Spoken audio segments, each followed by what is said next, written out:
ஒரு அமைதியான மனிதனுக்கும் அடாவடித்தனம் நிறைந்த மனிதனுக்கும் இடையில் நடந்த ஒரு சம்பவத்தை உங்களிடம் பகிர்ந்து கொள்ளலாம் என்று நினைக்கிறேன். அடாவடித்தனம் நிறைந்தவருக்கு இந்த அமைதியானவருக்கும் இடையில உள்ள ஒரே ஒரு பிரச்சனை, இவங்க ரெண்டு பேருக்கும் இடையில உள்ள எல்லை தகராறு காலத்துக்கு காலம் வலுவடைந்து பிரச்சனை பெரிதாக மாறுகின்றது. ஒரு நாள் இந்த அமைதியான மனிதனின் மகன் வீதியால் துவிச்சக்கர வண்டியில் செல்லும் போது இந்த சிறுவனை அந்த அடாவடித்தனம் நிறைந்தவர் இவரது துவிச்சக்கர வண்டியை அவரது துவிச்சக்கர வண்டியால் அடித்து கீழே வீழ்த்திவிட்டு எதுவும் செய்யாமல் சென்று விடுகிறார். அந்த சிறுவனும் அழுது கொண்டு வீட்டுக்கு வந்து தனது தகப்பனிடம் நடந்த விடயத்தை கூறுகிறார். அந்த அமைதியான மனிதர் ஒரு வார்த்தையை சொல்கிறார், மகனை, இறைவன் இருக்கிறார், அவர் பார்த்துக் கொள்வார், இந்த விடயத்தை இறைவனிடம் பக்கம் ஒப்படைத்து விடுவோம் என்று அந்த மகனுக்கு ஆறுதல் கூறுகிறார். சம்பவம் நடந்த தினத்தன்று பிற்பகல் இந்த அமைதியான நபருக்கு போலீசாரினால் ஒரு அழைப்பு விடுக்கப்படுகிறது. நாளை காலை நீங்கள் போலீஸுக்கு வர வேண்டும், உங்களிடம் ஒரு விசாரணை இருக்கின்றது என்று. இந்த கேள்வியை கேட்டவுடன் கடும் பயம் அடைந்து வெளியில் கூட வர முடியாமல் இருக்கிறார். தனது மகனை அழைத்து தனது உறவுக்காரர் ஒருவரை சொல்லி, அவர் அரசாங்க உத்தியோகத்தராக இருக்கிறார், அவரிடம் சென்று உங்களால் நாளை காலை சற்று வர முடியுமா என்று கேட்டு வாருங்கள் என்று மகனிடம் சொல்லிவிடுகிறார். அவரது மகனும் அங்கு சென்று அவரிடம் கேட்டபோது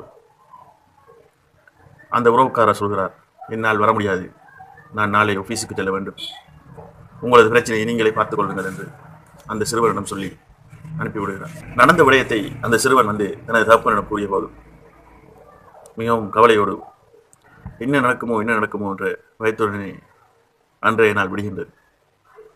அன்று காலை தனது மகனை அழைத்துக் கொண்டு இறைவன் இருக்கிறான் என்ற நம்பிக்கையோடு போலீஸ் நிலையத்துக்கு செல்கிறார். விசாரணை ஆரம்பிக்க முன்பு அந்த அமைதியான மனிதர் விசாரணை நடக்கும் இடத்தின் கதவு மூலையில் ஒரு ஓரமாக கையை கட்டிக்கொண்டு அவரது மகனோடு நின்று கொண்டிருக்கிறார். முறைப்பாடு செய்தவரை பார்த்தால் இந்த அடாவடித்தனமான மனிதர் தான். அவர் வந்து போலீஸ் நிலையத்தில் உயர் அதிகாரிகளுக்கு முன்பு ஒரு கதிரையில் அமர்கிறார். அமர்வதென்றால் சும்மா அமர்வதில்லை, சற்று எத்தாக என்று சொல்வார்கள், அந்த பாணியுடன் அமர்ந்து கொண்டிருக்கிறார். அப்பொழுது முறைப்பாடு செய்தவரிடம் என்ன பிரச்சனை என்று வினவப்பட்ட போது அவர் அந்த அமைதியான மனிதரை காட்டி, இவர் என்னை தாக்க வந்தார், இவரது மகன் எனக்கு வீதியால் செல்லும் போது அவரது சைக்கிளை கொண்டு அடித்து என்னை விழுத்தாட்டினார் என்று சொல்லி ஒரு பொய் முறைப்பாடு என்று சொல்கிறார். போலீசாரும் அதை பார்த்துவிட்டு அந்த அமைதியான மனிதரை பார்த்து, நீங்கள் இதெல்லாம் செய்தீர்களா என்று கேட்டார். அந்த அமைதியான மனிதருக்கு பதில் சொல்லக்கூட வாய் வரவில்லை, அந்த அளவுக்கு பயந்து போய் நிற்கிறார்.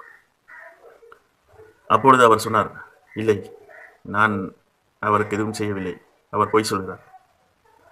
அடுத்த கணம் அந்த அடாவடித்தனம் நிறைந்த மனிதர் தனது காலுக்கு மேலே காலை தூக்கி போட்டுக்கொண்டு அவர் பொய் சொல்கிறார், நீங்கள் நம்பாதீர்கள் என்று சொல்லி கூறிய போது திடீரென ஒரு சத்தம் கேட்டு காலை கீழே போடுங்கள் என்று கனத்த ஒளியுடன் ஒரு போலீஸ் உத்தியோகத்தர் கூறினார். உயர் அதிகாரிக்கு முன்பே நீங்கள் காலுக்கு மேல் காலை போட்டுக்கொண்டு கதைக்கும் போதே விளங்குகின்றது நீங்கள் எப்படியானவர் என்று சொல்லி.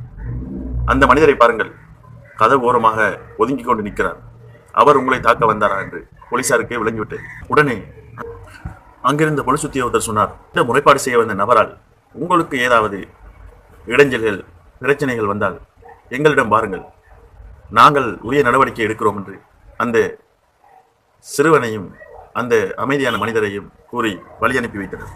இந்த கதையிலிருந்து உங்களுக்கு சில விஷயங்கள் புலப்பட்டிருக்கும். கட்டாயம் இறைவன் இருக்கிறான் என்ற நம்பிக்கையில் இருக்க வேண்டும். இரண்டாவது விடயம், ஒரு உறவினரின் உண்மையான முகம் தெரிய வந்தது.